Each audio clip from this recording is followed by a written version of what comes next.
you're about to hear a part of the live show because our guest on the night was the fantastic Reece Shearsmith, who is one of the stars of See How They Run, the very, very fun comedy, thriller, murder, mystery. Sam Rockwell and Saoirse Ronan star in as well. You heard Sam Rockwell on last week's show. Reece Shearsmith kindly came along on Saturday night and talked about all kinds of things with us. He talked about Inside Number 9. He talked about working on the League of Gentlemen over the years. He talked about working with Peter Kay, his friendship with Peter Kay, which continues to fascinate me because they're kind of comedy opposites. You wouldn't necessarily put those two guys together, and yet they're always popping up in each other's stuff. What else did he talk about? He talked about Alan Partridge, working on Alan Partridge and Mid Morning Matters. He talked about See How They Run. He talked about all sorts of things, and he was very, very funny and wise and eloquent and charming as he did so.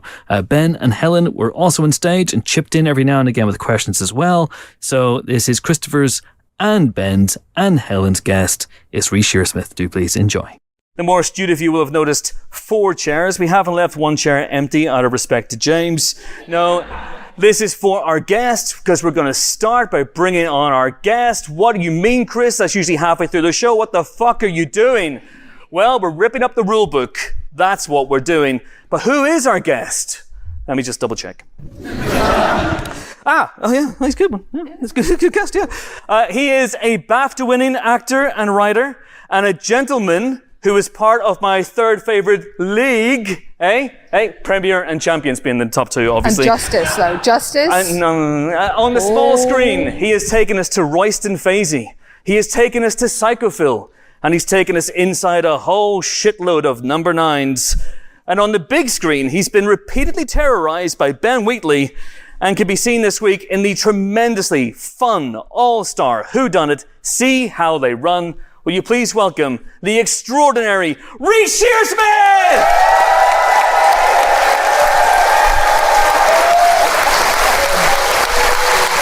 Reece Shearsmith, everybody! Listen. Thank you. Thank you. Reece, that's all the time we have, I'm afraid. Give it up for Reece Shearsmith! I realised we don't have any glasses or bottles out here. Can you just absorb water through osmosis? Is that one of your many talents? I got dressed up to like Malcolm McDowell in Time After Time. And you did Hills of Eyes. One of my favourite Malcolm McDowell films. Yes. I love Time After Time. It's good, isn't it? Yes. It is a good film. It's one of those movies that almost deserves to be remade because not very many people have seen it. My friend had it on Laserdisc. That was how I first encountered it. That's how old I am. Imagine that. You know what that is, Laserdisc. Used to like CDs, but massive. And he, Malcolm McDowell in that. And David Warner, of course. David Warner. The late, great David was brilliant in that. Yeah, with whom you worked on... many times, Inside Number 9 and on... what was the other thing we did? Oh, the League of Gentlemen, of course. Yeah, he was great on Inside Number 9. He was very... He said, but annoyingly, he was really pissed off because we did The Trial of Elizabeth Gadge, which was this episode he did, and then the week earlier, it had been... No, the week before was the 12 Days of Christine and then the Trial of Elizabeth Gadge, and everyone had liked the 12 Days of Christine because I wasn't in it. And it was this episode with... and it went down very well. It was a very moving episode. And then David he rang me up and said, we didn't stand a chance. You shouldn't have put us on of that fucking 12 Days of Christine.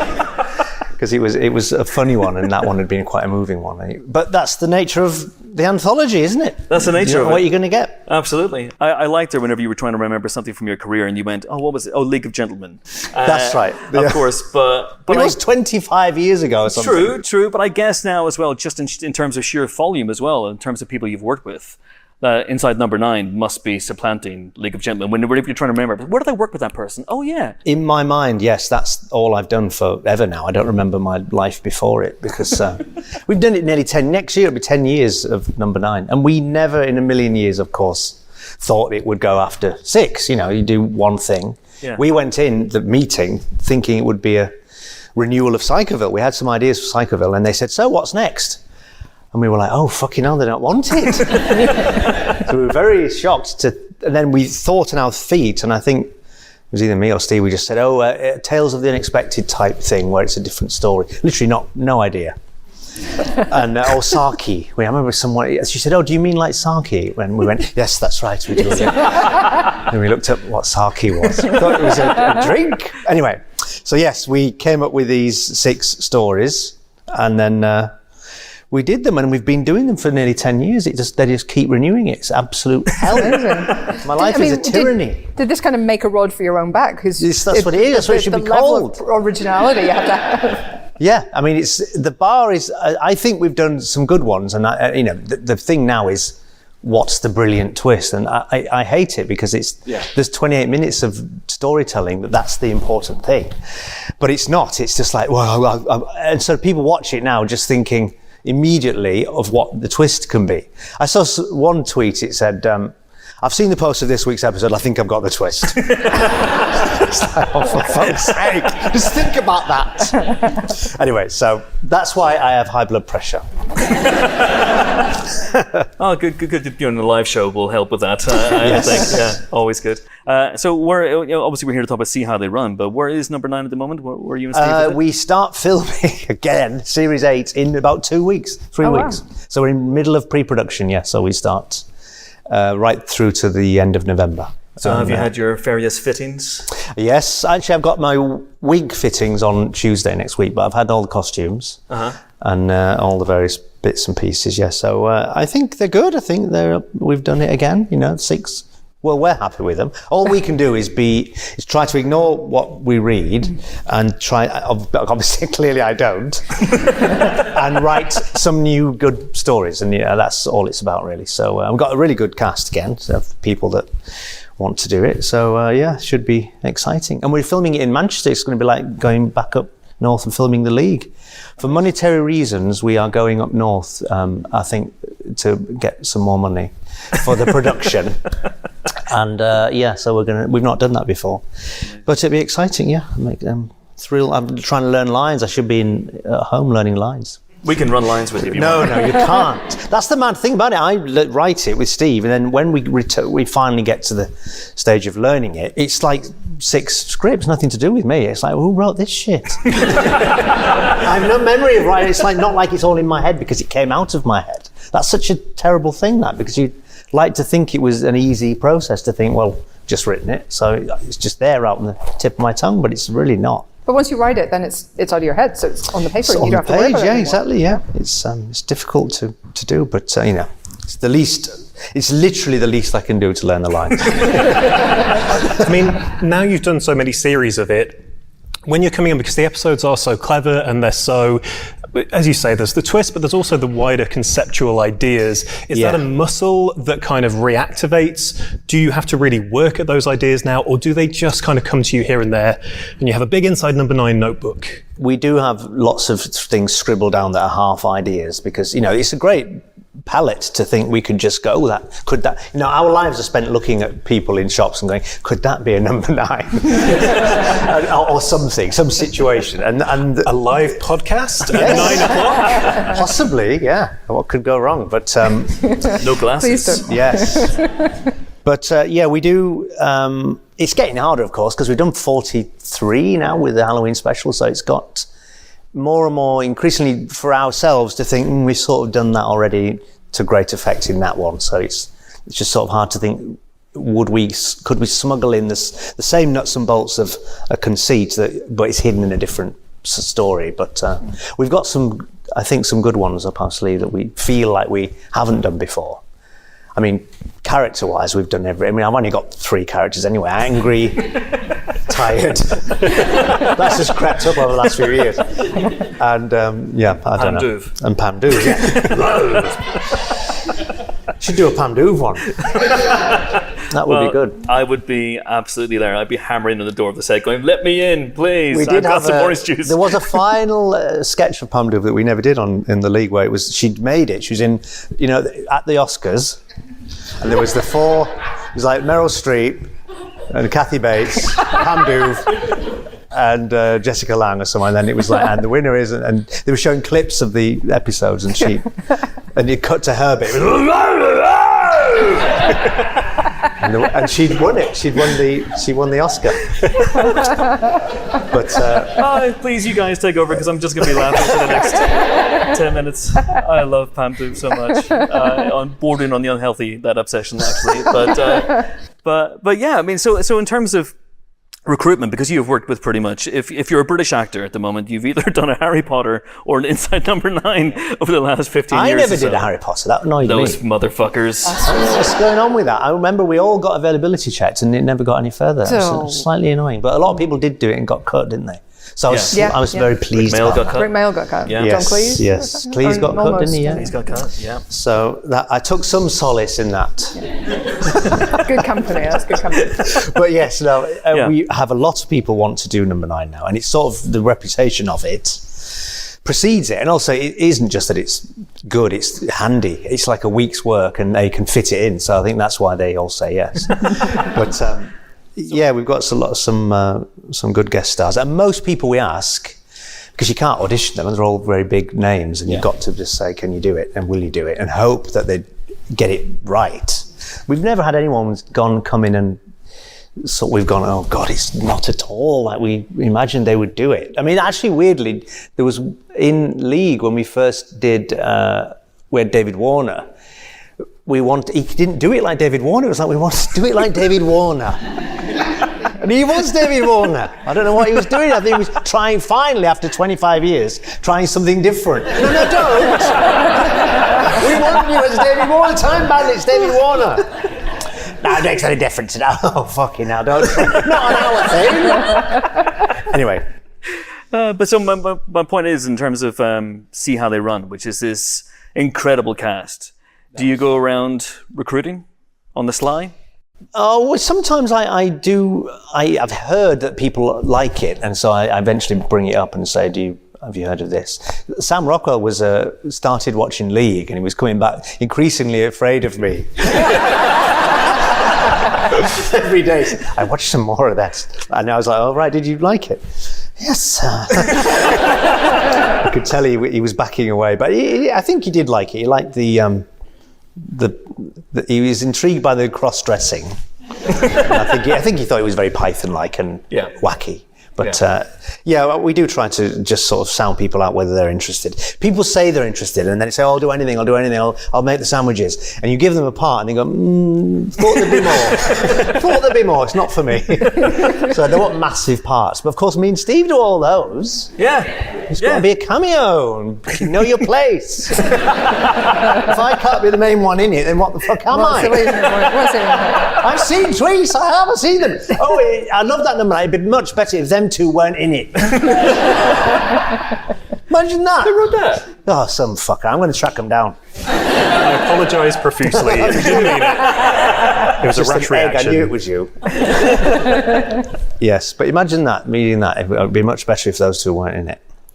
I don't know what to think about it, really. I mean, other than want to get them and tie them up and do a Vincent Price on them. I think we should probably dwell on that and just sit here in silence. Just think about that for a minute. I think it's the worst thing that's happened this week.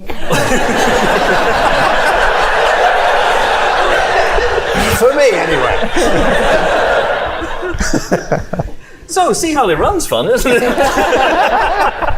Yes, it is. It's good. I mean, that was done. I mean, it was a long time. 2021 February, we filmed it, and that was lockdown 2, and it was still very frightening to go out and be in crowds. That hadn't happened to me for a long time. So, in the film, there's scenes, with like this in audiences of people, because a lot of it is in Theatreland in the West End, and there's a scene where we were filming in a foyer of the Dominion. It was actually replacing the Ambassadors, where their mousetrap is on.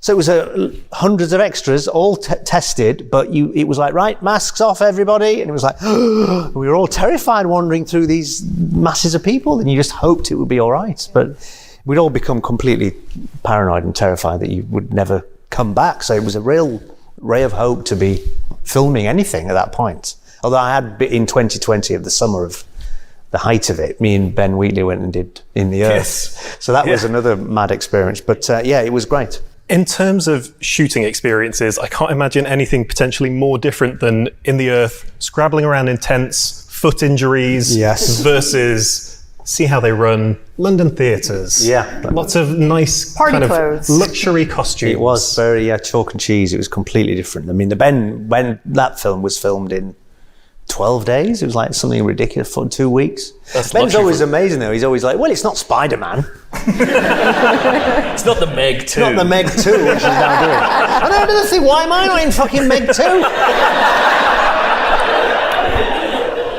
I mean, clearly I am the Donald Pleasance moral coward that gets killed by the Meg 2. You'll have to write an Inside Number 9 where you get to punch a shark. Yes. Or punch Ben Wheatley. I'm joking. He's very kind. He's given me very good parts, Ben. He has. I have to write my own in any walk of life the rest of the time. But Here comes Ben. Yeah, it's great. Yeah, no, In the Earth is, if you haven't seen it, check it out as well. It was a sort of modern sequel to Field in England, really. Yeah. My character was the same, sort of a descendant of the same character. He was called Zach Whitehead. His surname was never mentioned, but it was Whitehead.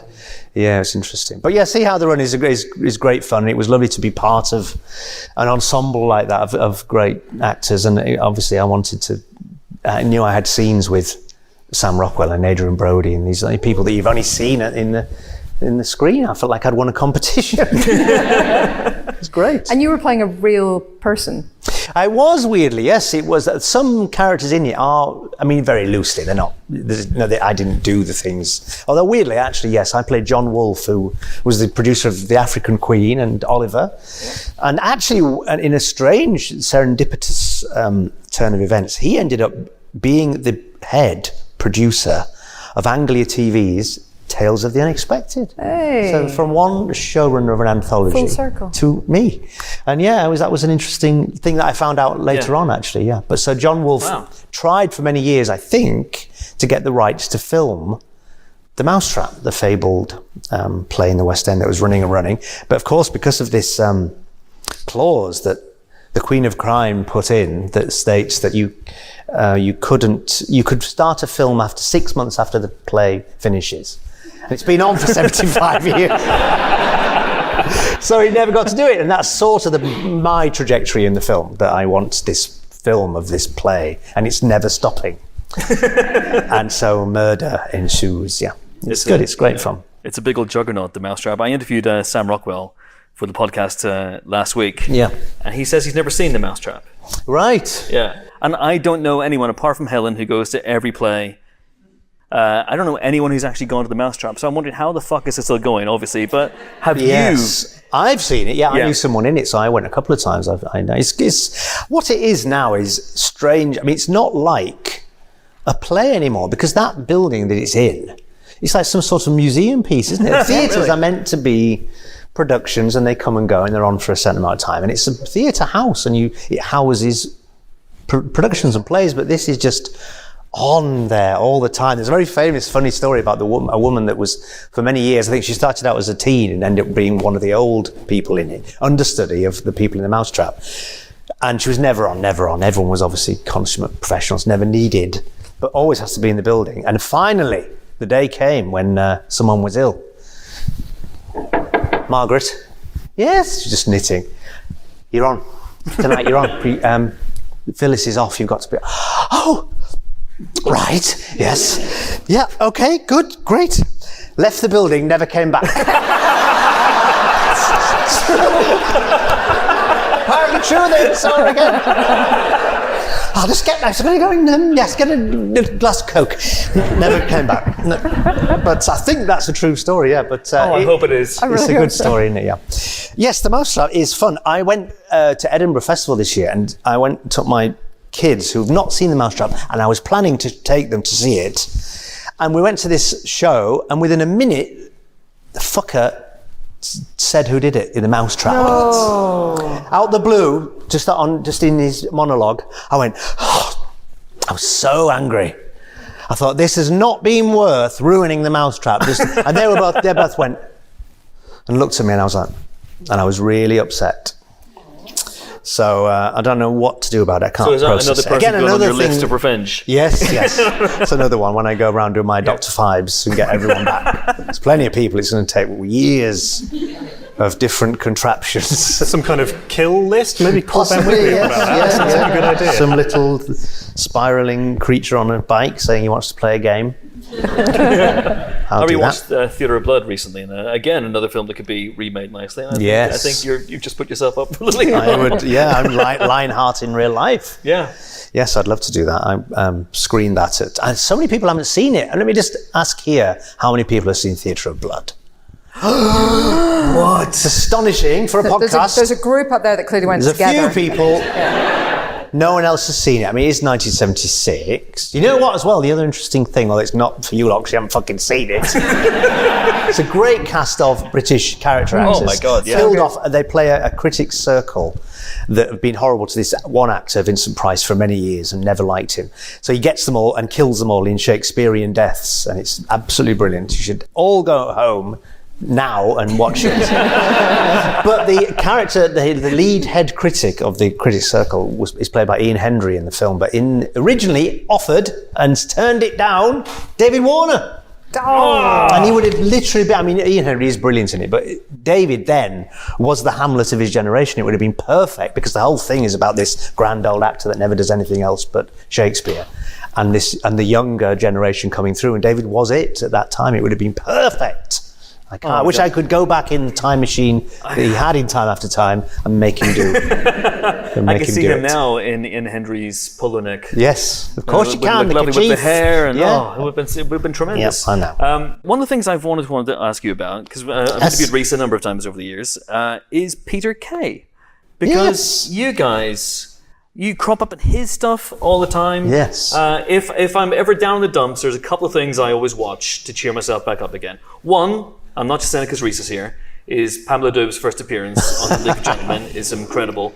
Two is the outtakes from Car Share, particularly the episode where Reece appears singing "Here Comes the Hot Stepper," which is one of the funniest things you will ever see. And I just love this kind of weird, from the outside looking in, it would seem at first unlikely friendship between two people who I would say are maybe not initially comedically entwined, but I guess so. Yeah, I'm good friends with Peter. I've known him for a long time. I did Max and Paddy with him as well, and he came to see League shows and stuff. And he's very funny. I mean, that day when we did the Car Share was so hard to get through. I mean, I just was doing the lines. I didn't think it was going to crack him up, but then of course, once I knew I'd got to him. Okay,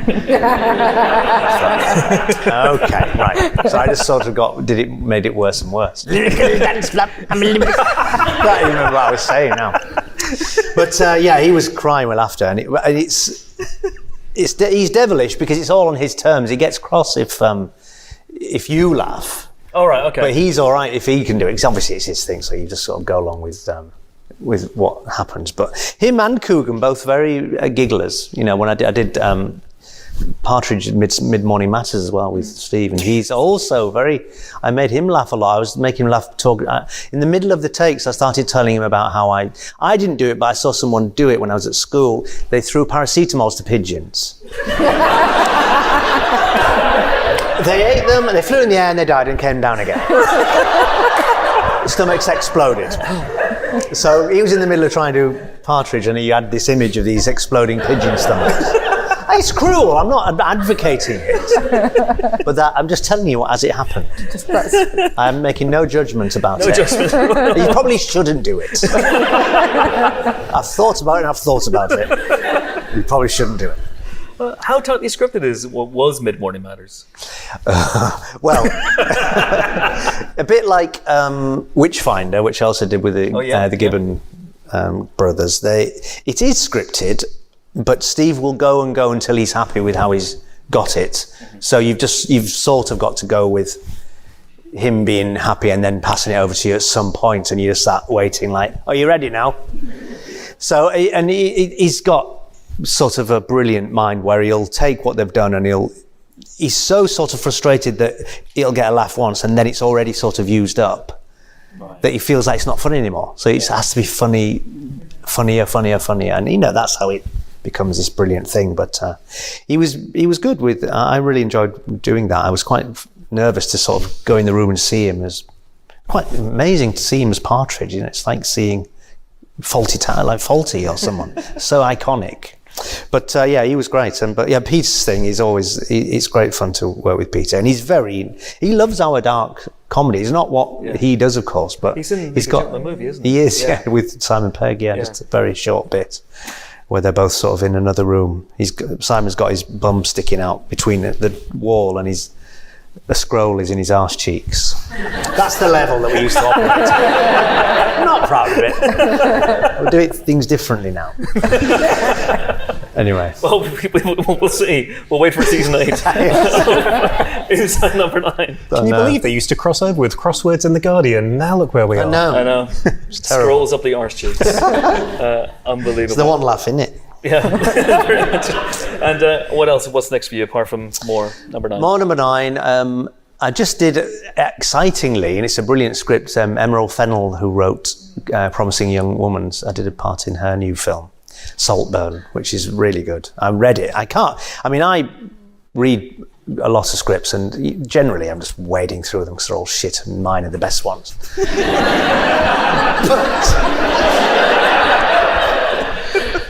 Not as good as what I can write. Spielberg. However, this is why I know I don't get any work either. This was really good, and it was literally a page turn. I was excited reading it, if you can imagine that. Imagine reading something and being pulled into it. Never happens, ever. Except when you last forget time, that you've written Lady something. Bird, or my own scripts. All your own scripts. Of course. Yeah. But this was really good. Yeah, it's going to be great, I think. And she's really good. And I was a big fan of that film. She's great. She's a very dark woman. Amazing. It was great. But and I've got other things, but I can't not allowed to talk about them, unless I'll be killed. So some things coming up that are exciting next year. But the rest at Christmas, I think. So keep them peeled, folks. Yeah. It's not often that we have a guest who's reluctant to leave the stage, but I like it, but I do have to. I will turn into a toad or something if I don't get out of the room quick. yeah, well, Ben will drag you off stage now. Yes. So that's how it He works. will. But it's been a total pleasure. Thank you so much Thank for coming. you. Please give it up once again. Reece Shearsmith.